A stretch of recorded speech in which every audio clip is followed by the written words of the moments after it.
আমার মুসলমান, হযরতে আনাস ইবনে মালিক রাদিয়াল্লাহু তাআলা আনহু হাদিস বর্ণনা করে। হযরত আনাস বলে, আমি আমার নবীজির দরবারে 10 বছর খাদেম ছিলাম। আমার নবী রাহমাতুল লিল আলামিন নবী, আমি নবীজিকে প্রশ্ন করলাম, ইয়া রাসূলুল্লাহ, আল্লাহ যে জান্নাত দিবে ওই জান্নাতটা দেখতে কেমন? আমি তো জান্নাতটা দেখতে চাই। আমার নবী আল্লাহর কোরআন থেকে বলেন, সূরা বাইয়িনার শেষ আয়াত, আমার নবীজি আল্লাহ তাআলার কোরআনুল কারীম থেকে বলে, তাজরি, বড় সুন্দর, তাহতিহাল আনহার, ওই জান্নাতটা এত সুন্দর, ওই জান্নাতের নিচে দিয়ে একটা নহর প্রবাহিত হয়, একটা নদী প্রবাহিত হয়। সাহাবায়ে কেরাম বলে, নবী গো, ওই নদীটা দেখতে কেমন? চাঁদপুরের যে নদী আছে, ওই নদীর মধ্যে 2 রকমের পানি, এক সাইডে ঘোলা পানি আর এক সাইডে নীল পানি। আমার নবীজির হাদিসে মুবারাকা পইরা দেখলাম, আমার নবী বলতেছে, ওই জান্নাতের নদীর মধ্যে 4 প্রকারের পানি আছে। সাহাবায়ে কেরাম বলে, নবীজি ওই 4 প্রকারের পানি কেমন গো? আমার নবী কয়, 1 প্রকার পানি, ওই পানির নাম হলো ইন্না আতাইনা কাল কাউসার, ওই পানিটার নাম হলো কাউসারের পানি। ইয়া রাসূলুল্লাহ, নবী গো, ওই পানি কারা পান করবে? আমার নবী কয়, যাদের অন্তরের মধ্যে আল্লাহ নবীর ভালোবাসা আছে তারা ওই কাউসারের পানি পান করবে। আল্লাহ নবীর প্রতি ঈমান আছে তারা ওই কাউসারের পানি পান করবে। আল্লাহ নবীর প্রতি ভালোবাসা আছে তারা ওই কাউসারের পানি পান করবে। আজকে খাট্টার বাবারা মাহফিল সাজাইছে মিলাদুন নবীর, আল্লাহ নবীর প্রেম আছে বিদায় লাখ লাখ টাকা খরচ করে মাহফিল সাজাইছে। আমরা একটা বিশ্বাস করি, আজকে এই মিলাদুন নবীর মাহফিলের উসিলায় আমরা যদি মারা যাই, মরার পরে ওই কবরের মধ্যে রাহমাতুল লিল আলামিন নবী আমাদেরকে নবীর কুল মুবারকে নিতে পারে কি পারে না? এ খাট্টার বাবা নবী আমার জানায়া দেয়, 2 নাম্বার ওই জান্নাতের নদীর মধ্যে আরেকটা পানি আছে, ওই পানিটার নাম হলো সারাবান তাহুরা। ইয়া রাসূলুল্লাহ, নবী গো, ওই সারাবান তাহুরা কারা পান করবে? আমার নবী কয়, যারা দুনিয়াতে কোনোদিন পরের হক মাইরা খায় নাই, যারা দুনিয়াতে কোনোদিন পরের সম্পদ লুণ্ঠন করে নাই, পরের হকের প্রতি লোভ করে নাই, তারা ওই সারাবান তাহুরা পান করবে। 3 নাম্বার ওই জান্নাতের নদীর মধ্যে আরেক প্রকার পানি আছে, ওই পানিটার নাম হলো জান্নাতের লাবান দুধ। ও জান্নাতের দুধকে পান করবে। আমার নবী কয়, যারা কোনোদিন তাদের জবান দ্বারা ফায়সা কথা বলে নাই, মিথ্যা কথা বলে নাই, পরেরকে গালি দেয় নাই, ওই মানুষগুলা জান্নাতের দুধ পান করবে। ইয়া রাসূলুল্লাহ, এবার 4 নাম্বার জান্নাতে কি আছে? আমার নবী কয়, জান্নাতের নদীর মধ্যে এবার আছে জান্নাতের মধু। ও নবী গো, জান্নাতের মধু কারা পান করবে? আমার নবী কয়, উম্মত, ওই জান্নাতের মধু তারা পান করবে যারা কোনোদিন নেশা দ্রব্য পান করে নাই। এই এলাকার নেশাখোর, তুমি যে নেশা করো, এই এলাকার ইয়াবাখোর, তুমি যে ইয়াবা পান করো, এই এলাকার গাঞ্জুটিরা, তোমরা যে গাঞ্জা খাও, এটার কারণে তোমার নিজের ক্ষতি হয়। আল্লাহ দোহাই দিয়া বলি রে, এমন নেশার কাজের মধ্যে তুমি যাও না। যদি যাও, জান্নাতের মধু তোমার কপালে নাই। পরের হক যদি খাও, জান্নাতের দুধ তোমার কপালে নাই। যদি তুমি পরের হক লুণ্ঠন কর, গালিগালাজ করো, তাহলে জান্নাতের মধু সারাবান তাহুরা তুমি পান করতে পারবা না। আল্লাহ নবীর ভালোবাসা না থাকলে তুমি কোনোদিন জান্নাতের ইন্না আতাইনা কাল কাউসার, কাউসারের পানি পান করতে পারবা না। এই 4 প্রকারের পানি পান করবে। তার মানে নবী গো, জান্নাতের মধ্যে একটা নদী আছে, ওই জান্নাত তো বড় সুন্দর। ইয়া রাসূলুল্লাহ, নবীজি তাহতিহাল আনহার, আল আনহারু খালিদিনা ফিহা আবাদা। ও মায়ের নবী, জান্নাতের লোভ তো দেখাইলেন, জান্নাত সুন্দর বললেন, তাহলে জান্নাতের মধ্যে আমরা কতদিন থাকবো? দুনিয়ার মুসলমান, যদি আল্লাহ তোমার কপালে লেখা দিত তুমি সুদখোর, মানুষ তোমার সুদখোর বলে ডাকতো, গুনাহগার বলে ডাকতো, আল্লাহর দরবারে লাখ লাখ শুকরিয়া, আল্লাহ তাআলা আমাদেরকে এটা করেন নাই। আল্লাহ, আপনি আমার গুনাহগুলা গোপন রাখছেন। ও বাবা রে, আমার গোপনের গুনাহগুলা কেমনে মাফ হইব? আল্লাহর নবী কয়, লিকুল্লি শাইইন সাকালা, প্রত্যেকটা বস্তুকে পরিষ্কার করার একটা যন্ত্র আছে।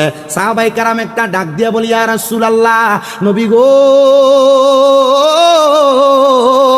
ও দয়ার নবীজি, আপনার উম্মত যত গুনাহ করবে, আপনার উম্মতের কলবের মধ্যে গুনার দাগ পড়ে যাবে। এই গুনাহগুলা কেমনে পরিষ্কার করব? আমার নবী কয়, ওয়াসে কলাতিল কুলুবি যিকরিল্লাহ, উম্মতের কলবের ময়লা পরিষ্কার করার যন্ত্রের নাম হলো আল্লাহ তাআলার জিকির। 3 নাম্বার হইল আল্লাহর সঙ্গে শিরিক না করার কথা। 3 নাম্বার হলো মা বাবার প্রতি ইহসান করার কথা। কিন্তু এই 3টা বিষয়ের ব্যাপারে বাংলার মুসলমান বড় দুর্বল। বলে হুজুর কেমনে? কারণ আল্লাহ তো বলল আল্লাহর ইবাদতের জন্য। আর আজকে মাহফিলের উদ্দেশ্যে খাট্টা এলাকার এশারের নামাজে যেই মুসল্লি, অন্যদিন কিন্তু এত মুসল্লি হয় না। আজকে মাহফিলে যত মুসল্লি, অন্যদিন 5 ওয়াক্ত নামাজে এত মুসল্লি আসে না। তার মানে বোঝা যায় এলাকার মানুষের মুসল্লিরা কিন্তু ইবাদতের প্রতি দুর্বল। হে মুসলমান ইমানদার, এই ইবাদত কত মজা জানো? আমার আল্লাহ তাআলা জানায় দেয়, বান্দা এই ইবাদত যেই ব্যক্তি করবে, ওই ব্যক্তি আমি আল্লাহর তত কাছের হয়ে যাবে। আল্লাহ আপনার কাছের যিনি হয়ে যায়, তিনি তো আপনার বন্ধু হয়ে যায়। আপনার বন্ধু যারা হয়ে যায়, আপনি তো তাদেরকে জান্নাত দান করেন। আল্লাহ বলেন না আপনি তাদেরকে কোন জান্নাত দান করেন? আমার আল্লাহ কয়, জাযাউহুম ইনদা রাব্বিহিম জান্নাতু আদনিন। আমি আল্লাহ তাআলা তাদেরকে একটা জান্নাত দান করি, ওই জান্নাতের নাম হলো জান্নাতুল আদম। জোরে কোন জান্নাতটার নাম? জান্নাতুল আদম। আল্লাহ জান্নাতুল আদম দান করেন। আমার এই খাট্টা এলাকার পর্দার অন্তরালের আমার মা নামাজ যে আদায় করেন, রোজা যে রাখেন, হজ যে করেন, যাকাত যে দেন, দান সদকা যে করেন, মাহফিল যে করতেছেন, আল্লাহ তাআলা আপনারে কোন জান্নাতে দিব? পার্মানেন্টলি একটা জান্নাতের কথা তো আল্লাহ তাআলা বলছে। আল্লাহ কয়, বান্দা ওই জান্নাতের নাম হলো জান্নাতুল আদন। আল্লাহ জান্নাতে যে দিব, ওই জান্নাতটা দেখতে কেমন? আমার তো জান্নাত দেখতে বড় মন চায়। আল্লাহ দুনিয়ার জমিন থেকে আপনি আমার জান্নাতের লোভ দেখে নামাজ পড়াইবেন, জান্নাতের লোভ দেখে রোজা রাখাইবেন, জান্নাতের লোভ দেখে দান সদকা করাইবেন। তো আমি যে জান্নাতে যাব, আল্লাহ আমার জান্নাতটা দেখতে কেমন একবার আপনি আমারে বলেন না। এ আমার হাজীগঞ্জের খাট্টার বাবারাম, আপনারা বলেন, এলাকার কোনো মানুষ যদি দোকানের মধ্যে যায় একটা দোকান ভাড়া নেওয়ার জন্য, অথবা হাজীগঞ্জ শহরের মধ্যে যায় একটা বাসা ভাড়া নেওয়ার জন্য, বাসার মালিক যদি বলে বাসার ভাড়া লাগবে 10,000 টাকা, আপনি কি বাসাটা না দেখে 10,000 টাকা রাজি হবেন? বাসাটা কেমন না যাই না 10,000 টাকা রাজি হবেন? সাহাবায়ে কেরাম আমার নবীরে প্রশ্ন করে, মনোযোগ, আপনাদের কষ্ট হচ্ছে? আপনারা যদি বলেন কষ্ট হচ্ছে, আমি আমার বয়ান শেষ করে দিব। আমি যত তাড়াতাড়ি শেষ করব তত তাড়াতাড়ি বাড়িতে যাব। আমার আম্মু অসুস্থ, আজকে 4 মাসের উপরে বিছানায় পড়া। আমি আমার ছোট ভাইরে কইছি, আম্মু খাড়ে তুই নিচে ঘুমাইবি। আব্বারে কইছি আপনিও আছেন, আমি আসার আগ পর্যন্ত আপনারা আমার সাথে থাকবেন। আমার আম্মা যখন অসুস্থ হয়েছে প্রথম 2 মাস, আম্মা খাটে ঘুমাইছে, আমি আম্মার পাশে নিচে ঘুমাইছি। আমি আমার এই হাত দিয়ে আমি আম্মার প্রস্রাব পায়খানা পরিষ্কার করছি। আমি কামেল 2য় বর্ষে পড়ি কুমিল্লা আলিয়া মাদ্রাসা ফিকা। আমি বলি না যে এলেম দিয়ে ওয়াজ করি, আমি এতটুক বলি, আমি আমার মা বাবার ফায়ে সুমা দিছি, আল্লাহ আমার এলেম সিনাতে দান করছে। আমি এখানে স্বাভাবিকভাবে আসি নাই। আপনার শুধু আমার আম্মার জন্য দোয়া করবেন। ডাক্তার বলছে 6 মাস সময় লাগবে। আমি কিছু 6 মাস সময় আমার কাছে ব্যাপার না, তবে আমার আম্মা যে অসুস্থ হয়ে পড়ে রয়েছে, আল্লাহর কাছে বলছে, আল্লাহ আমি জানি না আপনি কেন আমার আম্মার অসুস্থ বানাইছেন, হয়তো আমাদের কোনো গোপন গুনার কারণে বানায় রাখছেন, তবে আল্লাহ আমি জানি লা ইউকাল্লিফুল্লাহু নাফসান ইল্লা উসআহা, আপনি কারো সাধ্যের বাহিরে কোনো কিছু চাপিয়ে দেন না। আল্লাহ হয়তো আমার সাধ্যে আছে আমার মা অসুস্থ হয়ে পড়ে থাকবে, আর আমি এটা সহ্য করতে পারবো, এজন্য আপনি আমার মার অসুস্থ বানাইছেন। আল্লাহ আপনিও সুস্থ বানাইছেন, আপনি চাইলে সুস্থ করতে পারবেন। আল্লাহ এখন থেকে আর এটা নিয়ে পরোয়া করি না, আমরা ওষুধ খরচ চালামু আর আপনি ভালো করবেন। আপনারা দোয়া করবেন না?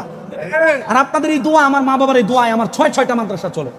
শামীম রেজা মাহফিলে আসার আগে কত বদনাম হবে, কিন্তু শামীম রেজার মতো একটা মাদ্রাসা করে দেখানোর মতো একটা ফিলার নাই এলাকা। কথা কি ঠিক আছে? আমার মাদ্রাসা যাবেন, দাওয়াত দিয়ে গেলাম কুমিল্লা চকবাজার নূরপুর সমনিতে, আমার তাহফিজুল কোরআন মাদ্রাসা, 6 মাদ্রাসা মিলায়া 1170 জন ফোলাফান, যারা রাস্তার ভিতরে ফোলাফান লিয়ে আন্দোলন করে। আমি যদি 1170 জন ফোলাফান লিয়া কুমিল্লা বিশ্বরোডটা ব্লক করে, আমার পক্ষে সম্ভব নেই। না বলে সম্ভব? আমরা ফোলাফান দিয়ে বিশ্বরোড ব্লক করি না, আমরা ফোলাফান দিয়ে নবীর প্রেম শিখাই। আমার পোলাপান প্রত্যেক দিন ফজরের নামাজের আগে ওইটা তাহাজ্জুদ করে। আমার পোলাপান প্রত্যেক দিন মাগরিবের নামাজের আগে খতমে খাসে গান পড়ে প্রত্যেক দিন। পুরা দেশবাসীর জন্য আমার বাচ্চারা দোয়া করে, আপনারা আমার বাচ্চাদের জন্য দোয়া করবেন, করবেন ইনশাআল্লাহ, করবেন ইনশাআল্লাহ। আমার আম্মার জন্য খাস করে দোয়া করবেন। আমার বাচ্চাদেরকে গতকালকে বলছি, তোরা আমার আম্মা লাগিয়া একজন এক পারা করে পড়বি। পোলাফাইনের 1 পারা পড়তে সময় লাগে 10 মিনিট। 30টা হাফেজ সাহেবরে কইছি, তোরা ফাটতি না দৈনিক 1 পারা করে পড়তি, কতদূর 100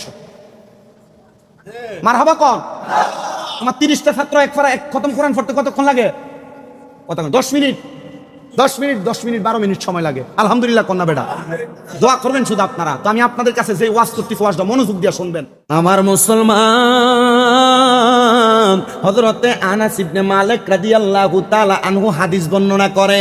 হযরত আনাস বলে, আমি আমার নবীজির দরবারে 10 বছর খাদেম ছিলাম। আমার নবী রাহমাতুল লিল আলামিন নবী, আমি নবীজিকে প্রশ্ন করলাম, ইয়া রাসূলুল্লাহ, আল্লাহ যে জান্নাত দিবে ওই জান্নাতটা দেখতে কেমন? আমি তো জান্নাতটা দেখতে চাই। আমার নবী আল্লাহর কোরআন থেকে বলেন, সূরা বাইয়িনার শেষ আয়াত, আমার নবীজি আল্লাহ তাআলার কোরআনুল কারীম থেকে বলে, তাজরি, বড় সুন্দর, তাহতিহাল আনহার, ওই জান্নাতটা এত সুন্দর সুন্দর, ওই জান্নাতের নিচে দিয়ে একটা নহর প্রবাহিত হয়, একটা নদী প্রবাহিত হয়। সাহাবায়ে কেরাম বলে, নবী গো, ওই নদীটা দেখতে কেমন? চাঁদপুরের যেই নদী আছে, ওই নদীর মধ্যে দুই রকমের পানি, এক সাইডে ঘোলা পানি আর এক সাইডে নীল পানি। আমার নবীজির হাদিসে মুবারাকা পইরা দেখলাম, আমার নবী বলতেছে ওই জান্নাতের নদীর মধ্যে 4 প্রকারের পানি আছে। সাহাবায়ে কেরাম বলে, নবীজি ওই 4 প্রকারের পানি কেমন গো? আমার নবী কয়, এক প্রকার পানি, ওই পানির নাম হলো ইন্না আতাইনা কাল কাউসার, ওই পানিটার নাম হলো কাউসারের পানি। ইয়া রাসূলুল্লাহ, নবী গো, ওই পানি কারা পান করবে? আমার নবী কয়, যাদের অন্তরের মধ্যে আল্লাহ নবীর ভালোবাসা আছে তারা ওই কাউসারের পানি পান করবে। আল্লাহ নবীর প্রতি ঈমান আছে তারা ওই কাউসারের পানি পান করবে। আল্লাহ নবীর প্রতি ভালোবাসা আছে তারা ওই কাউসারের পানি পান করবে। আজকে খাট্টার বাবারা মাহফিল সাজাইছে মিলাদুন নবীর, আল্লাহ নবীর প্রেম আছে বিদায় লাখ লাখ টাকা খরচ করে মাহফিল সাজাইছে। আমরা একটা বিশ্বাস করি, আজকে এই মিলাদুন নবীর মাহফিলের উসিলায় আমরা যদি মারা যাই, মরার পরে ওই কবরের মধ্যে রাহমাতুল লিল আলামিন নবী আমাদেরকে নবীর কুল মুবারকে নিতে পারে কি পারে না? এ খাট্টার বাবা নবী আমার জানায়া দেয়, 2 নাম্বার ওই জান্নাতের নদীর মধ্যে আরেকটা পানি আছে, ওই পানিটার নাম হলো সারাবান তাহুরা। ইয়া রাসূলুল্লাহ, নবী গো, ওই সারাবান তাহুরা কারা পান করবে?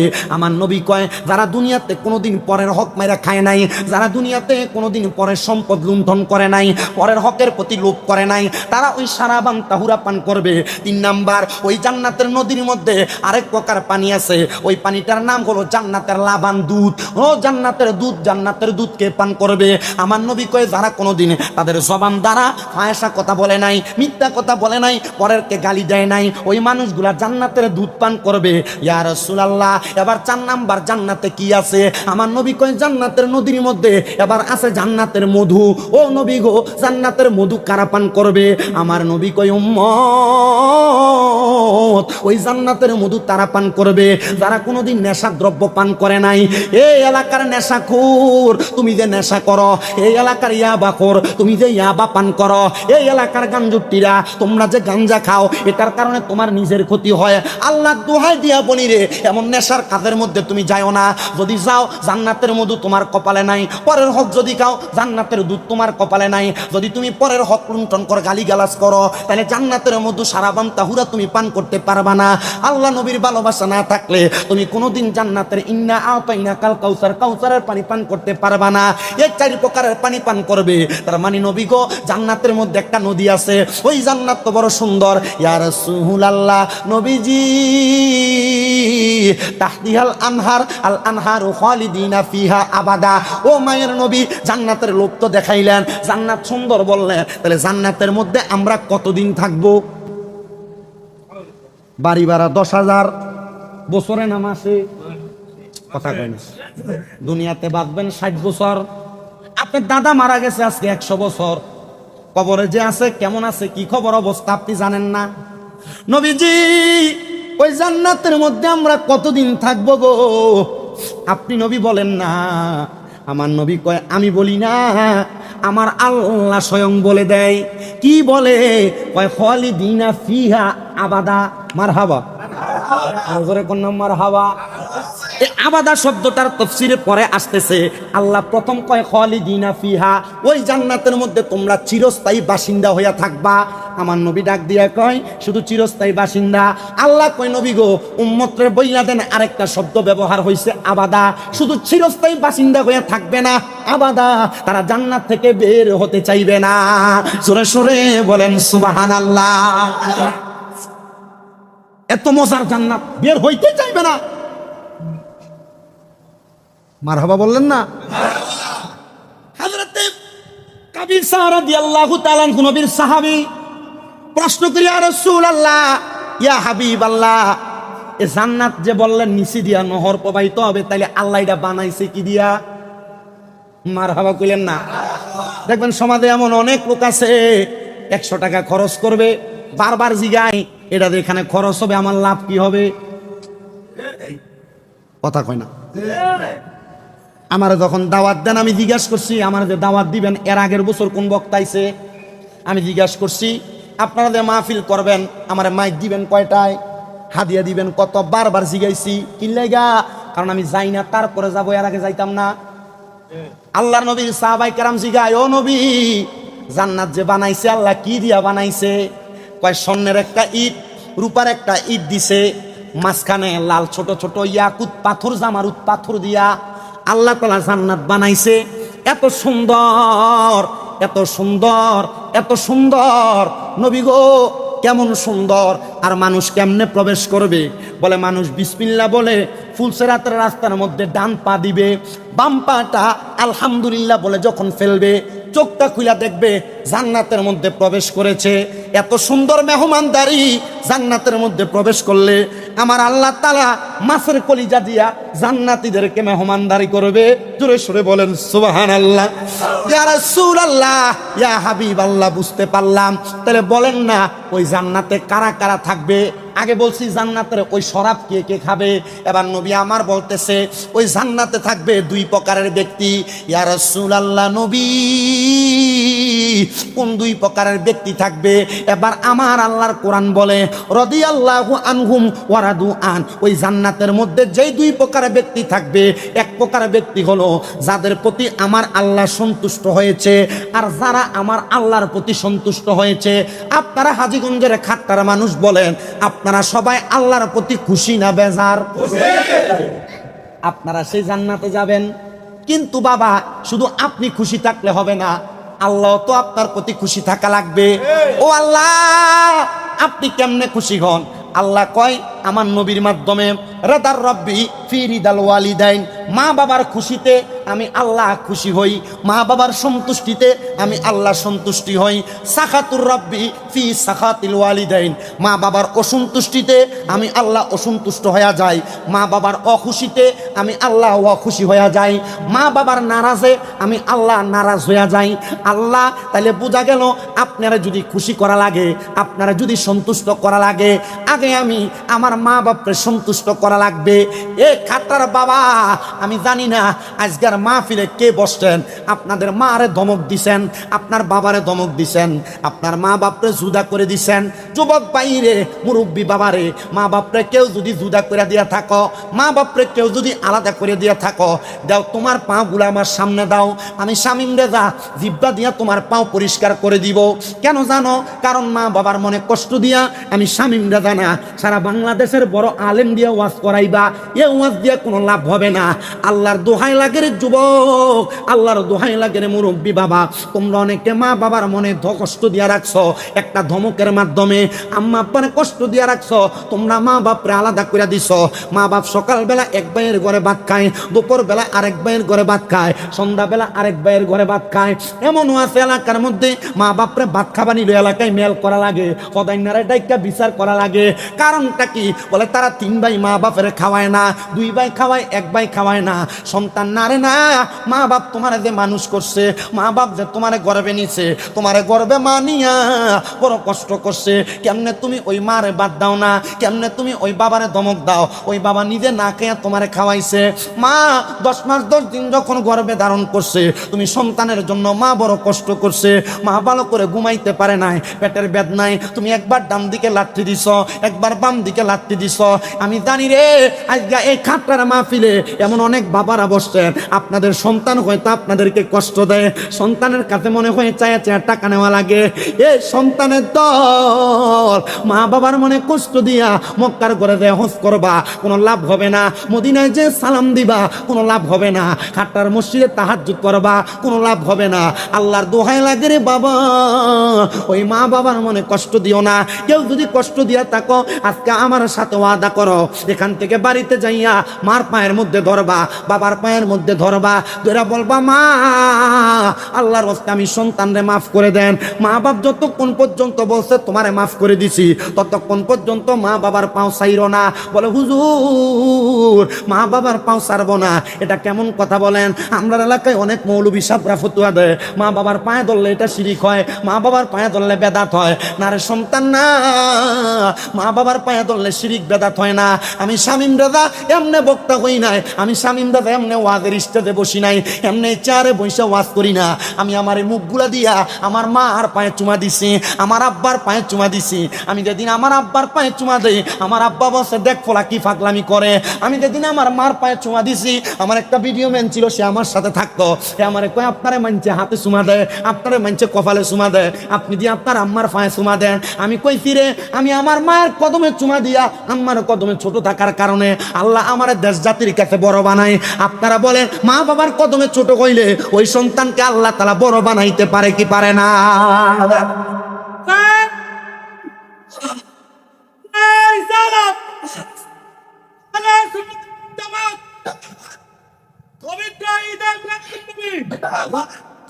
তোমরা কোনো দিনও মায়েরই মনেতে কষ্ট দিও না, তোমরা কোনো দিনও মায়েরই মনেতে কষ্ট দিও না। হায়রে মায়ের মনে কষ্ট দিলে খোদা তো সহে না, বলেন মায়ের মনে খোদা তো সহে না। তোমরা কোনো দিনও মায়েরই মনেতে কষ্ট দিও না, তোমরা কোনো দিনও মায়েরই কষ্ট দিও না। আরে মায়ের মনে কষ্ট দিলে কষ্ট পায়রা বানা, হায়রে মায়ের মনে কষ্ট পায়রা বানা। তোমরা কোনো দিনও মায়েরই মনেতে কষ্ট দিও না। কত পাপী আছে যে মাকে কষ্ট দেয়, মায়ের মনে কষ্ট দিয়ে অভিশাপ নেই, বলেন কত পাপী আছে যে মাকে কষ্ট দেয়, মায়ের মনে কষ্ট দিয়ে অভিশাপ নেই। আরে মায়ের মনে কষ্ট দিলে কষ্ট পায়রা বানা, কন্যা মায়ের মনে কষ্ট পায়রা বানা। তোমরা কোনো দিনও মায়েরই মনেতে কষ্ট দিও না, তোমরা কোনো দিনও মায়েরই মনেতে কষ্ট দিও না। কত সন্তান আছে যে শাশুড়ি পেয়ে মাকে বলে যায়, দামি দামি খানা নিয়ে শ্বশুর বাড়ি যায়, কিন্তু ওই সন্তানে মা বাবার খানা তো খাওয়ায় না।